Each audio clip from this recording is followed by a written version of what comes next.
بسم اللہ الرحمن الرحیم۔ اللہ تبارک و تعالیٰ کے نام سے شروع جو بڑا مہربان اور نہایت رحم کرنے والا ہے۔ پیارے دوستو، قوم عاد اور قوم سمود دنیا کی تاریخ میں دو ایسی قومیں گزری ہیں جن کو اللہ تبارک و تعالیٰ نے بے پناہ طاقت اور بے پناہ قوت سے نوازا تھا۔ ان کی طاقت کا کوئی مقابلہ نہیں کر سکتا تھا۔ یہ قوم دنیا کی لمبی ترین قوم تھی۔ ان کے جیسی قوم نہ ان سے پہلے آئی اور نہ ہی ان کے بعد اللہ تبارک و تعالیٰ نے ان کے جیسی کسی قوم کو پیدا فرمایا۔ پیارے دوستو، آج کی اس ویڈیو میں ہم قوم سمود کے بارے میں بات کریں گے جو قوم عاد کے بعد آباد ہوئی۔ قوم عاد دنیا کی سب سے پہلی طاقتور ترین قوم تھی۔ اس قوم نے اللہ تبارک و تعالیٰ کی نافرمانی کی اور گناہوں کے اندر مبتلا ہو گئے، تو اللہ تبارک و تعالیٰ نے اس قوم پر اپنا دردناک عذاب نازل فرمایا اور اس قوم کو ہلاک و برباد کر دیا۔ اس قوم کا نام و نشان صفحہ ہستی سے مٹا دیا گیا۔ اس طرح قوم عاد کی ہلاکت کے بعد ایک دوسری قوم مارز وجود میں آئی جس کو قوم سمود کہا جاتا ہے۔ قوم سمود قوم عاد کی نسل سے ہی تھی اور یہ دنیا کی دوسری طاقتور ترین قوم تھی۔ قوم عاد کی تباہی اور بربادی کے بعد عاد کے چھوٹے بھائی سمود کی نسل سے یہ قوم وجود میں آئی جس کو قوم سمود کہا جانے لگا۔ یہ قوم حجر کے علاقے میں آباد تھی اور آہستہ آہستہ یہ لوگ پھیلتے چلے گئے، یہاں تک کہ یہ لوگ مغربی اور شمالی عرب تک پھیل گئے۔ اس قوم نے اپنا دارالحکومت حجر کو ہی رکھا جو کہ شہر حجاز سے بالکل قریب واقع ہے، جسے آج ہم مدائن صالح کے نام سے جانتے ہیں۔ پیارے دوستو، اس وقت کی سب سے سپر پاور قوم عاد ثانی یعنی قوم سمود تھی۔ اللہ تبارک و تعالیٰ کا ان پر یہ خاص کرم تھا کہ یہ قوم انتہائی طاقتور تھی اور اللہ تبارک و تعالیٰ نے ان کو بے شمار نعمتوں سے بھی نوازا تھا۔ پیارے دوستو، تاریخ کی کتابوں میں اس قوم کا قد 40 ہاتھ بتایا گیا ہے اور ان کی اوسط عمر 900 سے 1000 سال تھی۔ ہم تو صالح کو نیک سمجھتے تھے، مگر اب وہ ہمیں ہمارے معبودوں سے روکنا چاہتا ہے۔ کیا وہ بھول گیا ہے کہ یہ وادی ہماری طاقت سے کھڑی ہے؟ اب بھی تو دیکھیں تیرے خدا میں کتنی طاقت ہے۔ اس سامنے والے پہاڑ کے اندر سے ایک زندہ اونٹنی نکال کر دکھا دے۔ اس اونٹنی کی وجہ سے سالہ کا عزت اور بڑھ گئی ہے۔ اگر ہم نے کچھ نہ کیا تو جلد لوگ اس کے پیچھے چل پڑیں گے۔ ہمیں کچھ نہ کچھ کرنا ہوگا۔ اگر کوئی اس اونٹنی کو ختم کر دے تو میں اپنی بیٹی کی شادی اسے کر دوں گی۔ ہم یہ کام کریں گے۔ آج رات وہ اونٹنی نہیں بچے گی۔ قوم سمود ایک ایسی قوم جن کے ہاتھوں میں وہ طاقت تھی جو آج کی ماڈرن مشینیں بھی نہیں کر سکتی۔ ایک ایسی قوم جو پتھروں کے پہاڑ کو انگلیوں سے تراش کر محل بنا لیتی تھی، جن کی کثرت، جسم، کندھے اور سینے ایسے تھے کہ دیکھنے والا سمجھے یہ انسان نہیں، چلتے پھرتے لوہے کے پہاڑ ہیں۔ دھرتی پر ایسی قوم کبھی ہوئی ہی نہیں اور شاید دوبارہ کبھی ہوگی بھی نہیں، لیکن ان کی نسوں میں بس ایک جھر بھر چکا تھا، غرور، اپنے آپ کو سب سے طاقتور، سب سے عقل مند سمجھنے کا غرور۔ اور جب کسی انسان یا قوم میں غرور ایسے بھڑکتا ہے تو عذاب دروازہ کھول کر اندر نہیں گھستا، ٹوٹتے پہاڑوں کی طرح گرتا ہے۔ یہ کہانی ہے قوم سمود کی، اور ان کے پاس آیا نبی حضرت صالح علیہ السلام، وہ نبی جن کی دعا سے دھرتی پھٹ کر نکلا ایک ایسا چمتکار جس نے پوری قوم کی قسمت بدل دی۔ لیکن جس قوم کو ہدایت کا دروازہ دکھایا گیا، انہوں نے وہی دروازہ اپنے ہاتھوں سے پتھروں سے بند کر دیا، اور یہی ان کی تباہی کی شروعات تھی۔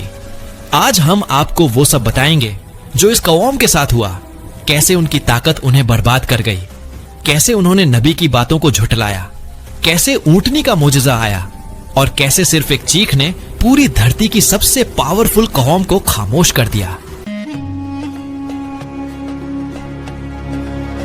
یہ وادی آگے چل کر مدائن صالح کے نام سے مشہور ہوئی۔ ہم یہاں اپنی زندگی کا نیا سفر شروع کریں گے، یہیں ہم اپنے گھر بسائیں گے۔ یہ جگہ پہاڑوں سے گھری ہوئی تھی، پتھروں میں نرمی تھی، یوں گویا قدرت نے خود انہیں یہاں گھر بنانے کی دعوت دی۔ یہی وہ مقام تھا جہاں قوم سمود نے جنم لیا۔ قوم سمود نے اپنی تاریخ کے ایک ایسے دور میں قدم رکھا جب انسان نے زمین کی ساخت کو اپنے ہاتھوں سے بدلنا شروع کیا۔